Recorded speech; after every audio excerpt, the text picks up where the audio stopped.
By the end of this century, traditional farming in many regions will likely be impossible.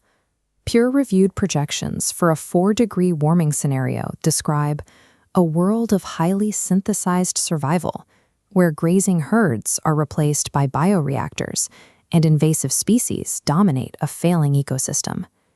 This spike represents a sharp pivot that began in the climate record just over a decade ago. When scientists mathematically removed nature's fluctuations, like volcanoes and ocean currents, they isolated a human-driven warming signal, heating the planet nearly twice as fast. This aligns with the original limits to growth model, projecting that interconnected crises and resource depletion would push human systems past their breaking point. The steep decline in food and industrial output centers on 2040. Flashpoints for systemic collapse are already visible in these 2035 geopolitical projections. High probability risks of direct military confrontation and nuclear escalation serve as the primary accelerants. The scientific community's forecast of civilizational failure creates the exact environment required for the prophetic era of trials. One lens tracks the physical math of collapse, the other maps the spiritual consequence. Prophetic tradition describes this terminal decline as a rapid, irreversible sequence. Like beads falling consecutively from a broken string, each specific global trial triggers the next.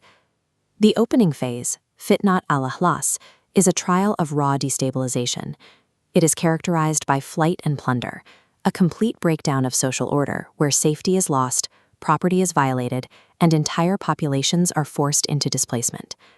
This physical breakdown serves to make populations vulnerable to the next stage, Fitnat al-Sara. Having been exhausted by fear, people will begin to seek relief in a trial of ease, luxury, and deceptive prosperity. As physical systems buckle, the primary battleground moves from the outer world to the inner state. Survival becomes a question of psychological and spiritual integrity under the weight of systemic failure. In Quranic psychology, the heart, or qalb, is the moral command center. While the intellect calculates the how of our journey, the heart is what decides the destination, evaluating the meaning and value of every input we receive. When this inner center loses its direction, society enters a state of Gutta. This is an age defined by numerical abundance but zero internal substance, a civilization as numerous and as easily tossed as the froth of an ocean torrent. The disease driving this weightlessness is one, the love of the world and a paralyzing dislike of death. It creates a people who lose their center, carried by external currents rather than shaping them. Modern capture ecology weaponizes this weakness through continuous stimulation and consumerist distraction. By pulling our sense of worth outside of ourselves, it slowly hardens the heart and silences the conscience.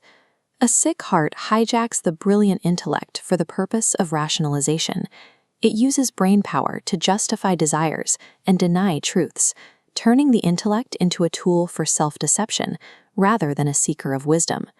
This widespread psychological softening paves the way for Fitnat of Duhaima, the Great Dark Trial. It is an engulfing atmosphere of confusion that touches everyone in the Ummah. This era is defined by total obscurity and distorted perception.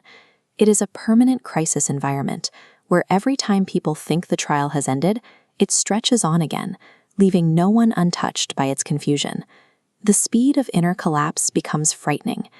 Under this immense spiritual pressure, a person can be a believer in the morning and a disbeliever by evening, selling their foundational principles for worldly goods.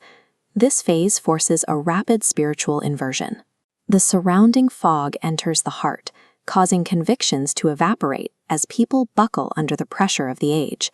Navigating this world requires a faith of covenant, a jagged, tenacious psychology that accepts the friction of being upright when the environment itself is decaying.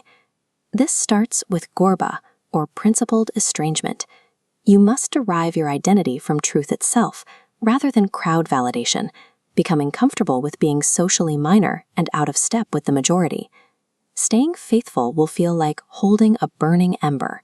Fidelity in the end times is characterized by painful patience, enduring the loneliness and exhaustion of staying upright, even when it hurts. you must cling to foundational truths with the molar teeth. This requires a jaw-clenched, disciplined stubbornness in the Sunna, especially when the collective environment is in a state of extreme disagreement. In an age of mass agitation, you must practice restraint. By becoming the rugs of your houses, you slow your reactions and refuse to be weaponized by the surrounding frenzy or overstimulation.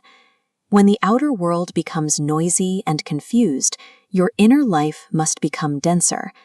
Intensifying your private worship serves as your primary sanctuary, acting as a spiritual migration back to a clear center. These escalating pressures strip away the moral gray zone.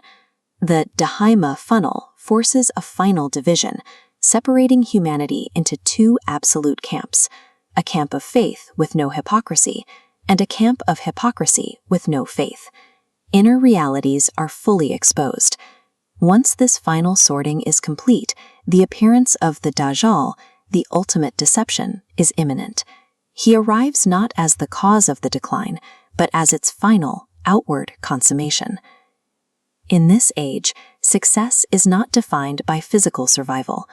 The ultimate goal is to return to your Creator with a heart that is sound, secure, and unbroken by the pressure of the world.